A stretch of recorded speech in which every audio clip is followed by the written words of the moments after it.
അദ്ധ്യായം 8 അൽ അൻഫാൽ മദീനയിൽ അവതരിച്ചത്. ഈ അദ്ധ്യായത്തിലെ 1, 41 എന്നീ സൂക്തങ്ങളിൽ യുദ്ധാർജിത സ്വത്തുക്കളെ സംബന്ധിച്ച് പരാമർശിച്ചതുകൊണ്ടാണ് അദ്ധ്യായനാമം ഇപ്രകാരമായത്. പരമകാരുണികനും കരുണാനിധിയുമായ അല്ലാഹുവിന്റെ നാമത്തിൽ. നബിയെ, നിന്നോടവർ യുദ്ധത്തിൽ നേടിയ സ്വത്തുക്കളെപ്പറ്റി ചോദിക്കുന്നു. പറയുക, യുദ്ധത്തിൽ നേടിയ സ്വത്തുക്കൾ അല്ലാഹുവിനും റസൂലിനുമുള്ളതാകുന്നു. അതിനാൽ നിങ്ങൾ അല്ലാഹുവെ സൂക്ഷിക്കുകയും നിങ്ങൾ തമ്മിലുള്ള ബന്ധങ്ങൾ നന്നാക്കി തീർക്കുകയും ചെയ്യുക. നിങ്ങൾ വിശ്വാസികളാണെങ്കിൽ അല്ലാഹുവേയും അവന്റെ റസൂലിനെയും നിങ്ങൾ അനുസരിക്കുകയും ചെയ്യുക.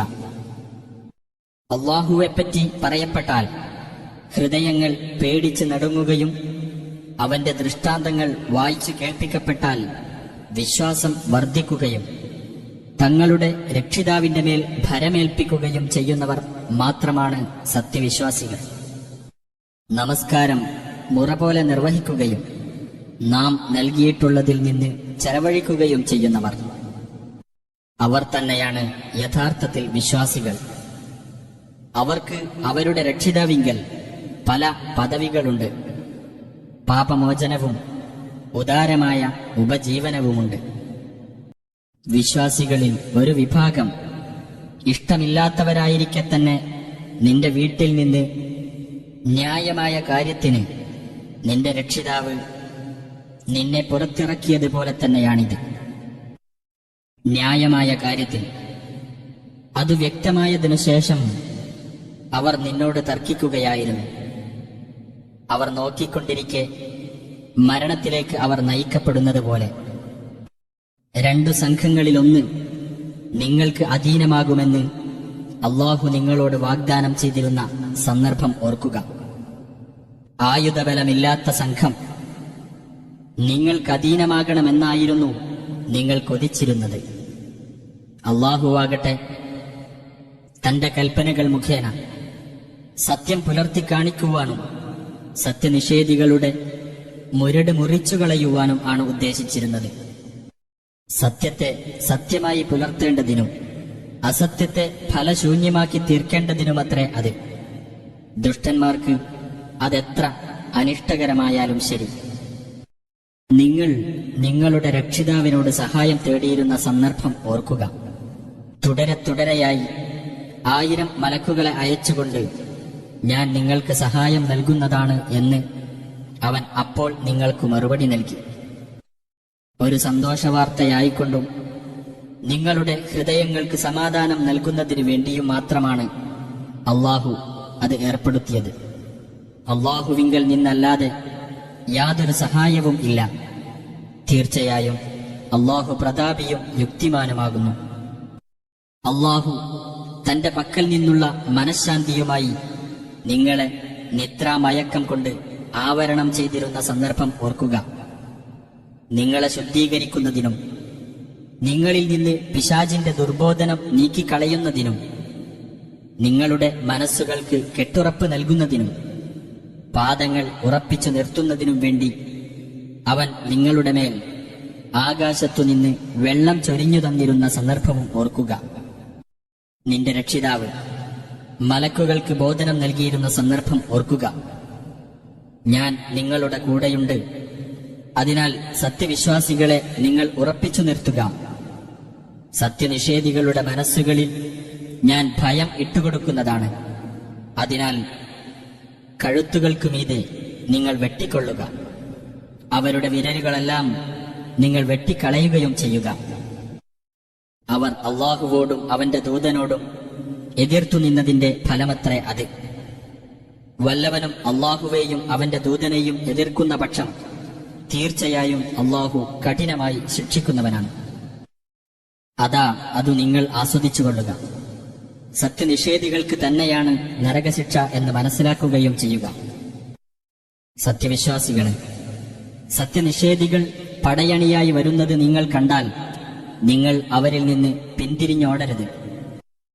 യുദ്ധതന്ത്രത്തിനായി സ്ഥാനം മാറുന്നതിനോ സ്വന്തം സംഘത്തോടൊപ്പം ചേരുന്നതിനോ അല്ലാതെ അന്ന് അവരിൽ നിന്ന് അഥവാ ശത്രുക്കളുടെ മുമ്പിൽ നിന്ന് വല്ലവനും പിന്തിരിഞ്ഞു കളയുന്ന പക്ഷം അവൻ അള്ളാഹുവിൽ നിന്നുള്ള കോപത്തിന് പാത്രമായിരിക്കുന്നതും അവന്റെ സങ്കേതം നരകമായിരിക്കുന്നതുമാണ്. ചെന്നുചേരാൻ കൊള്ളരുതാത്ത സ്ഥലമത്രേ അത്. എന്നാൽ നിങ്ങൾ അവരെ കൊലപ്പെടുത്തിയിട്ടില്ല, പക്ഷേ അള്ളാഹുവാണ് അവരെ കൊലപ്പെടുത്തിയത്. നബിയെ, നീ എറിഞ്ഞ സമയത്ത് നീ എറിഞ്ഞിട്ടുമില്ല, പക്ഷേ അള്ളാഹുവാണ് എറിഞ്ഞത്. തന്റെ ഭാഗത്തു നിന്നുള്ള ഗുണകരമായ ഒരു പരീക്ഷണത്തിലൂടെ അള്ളാഹു സത്യവിശ്വാസികളെ പരീക്ഷിക്കുന്നതിനു വേണ്ടിയായിരുന്നു അത്. തീർച്ചയായും അള്ളാഹു എല്ലാം കേൾക്കുന്നവനും അറിയുന്നവനുമാണ്. അതാണ് കാര്യം. സത്യനിഷേധികളുടെ തന്ത്രത്തെ അള്ളാഹു ബലഹീനമാക്കുക തന്നെ ചെയ്യുന്നതുമാണ്. സത്യനിഷേധികളെ, നിങ്ങൾ വിജയമായിരുന്നു തേടിയിരുന്നതെങ്കിൽ ആ വിജയമിതാ നിങ്ങൾക്ക് വന്നു കഴിഞ്ഞിരിക്കുന്നു. നിങ്ങൾ വിരമിക്കുകയാണെങ്കിൽ അതാണ് നിങ്ങൾക്കുത്തമം. നിങ്ങൾ ആവർത്തിക്കുകയാണെങ്കിലോ നാമും ആവർത്തിക്കുന്നതാണ്. നിങ്ങളുടെ സംഘം എത്ര എണ്ണ കൂടുതലുള്ളതാണെങ്കിലും അത് നിങ്ങൾക്ക് ഉപകരിക്കുകയേ ഇല്ല. അള്ളാഹു സത്യവിശ്വാസികളുടെ കൂടെ തന്നെയാണ്. സത്യവിശ്വാസികളെ, നിങ്ങൾ അള്ളാഹുവേയും അവന്റെ റസൂലിനെയും അനുസരിക്കുക. സത്യസന്ദേശം കേട്ടുകൊണ്ടിരിക്കെ നിങ്ങൾ അദ്ദേഹത്തെ വിട്ട് തിരിഞ്ഞുകളയരുത്. ഞങ്ങൾ കേട്ടിരിക്കുന്നു എന്ന് പറയുകയും യാതൊന്നും കേൾക്കാതിരിക്കുകയും ചെയ്തവരെ പോലെ നിങ്ങളാകരുത്. തീർച്ചയായും ജന്തുക്കളുടെ കൂട്ടത്തിൽ അള്ളാഹുവിന്റെ അടുക്കൽ ഏറ്റവും മോശമായവർ ചിന്തിച്ചു മനസ്സിലാക്കാത്ത ഊമകളും ബധിരന്മാരുമാകുന്നു. അവരിൽ വല്ല നന്മയുമുള്ളതായി അള്ളാഹു അറിഞ്ഞിരുന്നുവെങ്കിൽ അവരെ അവൻ കേൾപ്പിക്കുക തന്നെ ചെയ്യുമായിരുന്നു. അവരെ അവൻ കേൾപ്പിച്ചിരുന്നെങ്കിൽ തന്നെ അവർ അവഗണിച്ചുകൊണ്ട് തിരിഞ്ഞു കളയുമായിരുന്നു. നിങ്ങൾക്ക് ജീവൻ നൽകുന്ന കാര്യത്തിലേക്ക് നിങ്ങളെ വിളിക്കുമ്പോൾ സത്യവിശ്വാസികളെ, നിങ്ങൾ അള്ളാഹുവിനും റസൂലിനും ഉത്തരം നൽകുക. മനുഷ്യനും അവന്റെ മനസ്സിനും ഇടയിൽ അള്ളാഹു മറയിടുന്നതാണ് എന്നും അവങ്കലേക്ക് നിങ്ങൾ ഒരുമിച്ച് കൂട്ടപ്പെടുമെന്നും നിങ്ങൾ അറിഞ്ഞുകൊള്ളുക. ഒരു പരീക്ഷണം അഥവാ ശിക്ഷ വരുന്നത് നിങ്ങൾ സൂക്ഷിച്ചുകൊള്ളുക.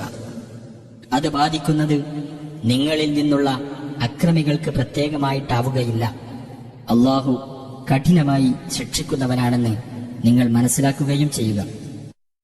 നിങ്ങൾ ഭൂമിയിൽ ബലഹീനരായി ഗണിക്കപ്പെട്ടിരുന്ന കുറച്ചു പേർ മാത്രമായിരുന്ന സന്ദർഭം നിങ്ങൾ ഓർക്കുക. ജനങ്ങൾ നിങ്ങളെ റാഞ്ചിയെടുത്ത് കളയുമെന്ന് നിങ്ങൾ ഭയപ്പെട്ടിരുന്നു. എന്നിട്ട് അവൻ നിങ്ങൾക്ക് ആശ്രയം നൽകുകയും അവന്റെ സഹായം കൊണ്ട് നിങ്ങൾക്ക് പിൻബലം നൽകുകയും വിശിഷ്ട വസ്തുക്കളിൽ നിന്ന് നിങ്ങൾക്ക് ഉപജീവനം നൽകുകയും ചെയ്തു, നിങ്ങൾ നന്ദിയുള്ളവരാകാൻ വേണ്ടി.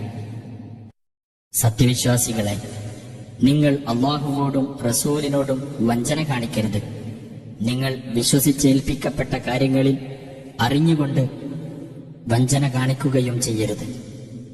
നിങ്ങളുടെ സ്വത്തുക്കളും നിങ്ങളുടെ സന്താനങ്ങളും ഒരു പരീക്ഷണമാണെന്നും അള്ളാഹുവിങ്കലാണ് മഹത്തായ പ്രതിഫലമുള്ളതെന്നും നിങ്ങൾ മനസ്സിലാക്കുകയും ചെയ്യുക.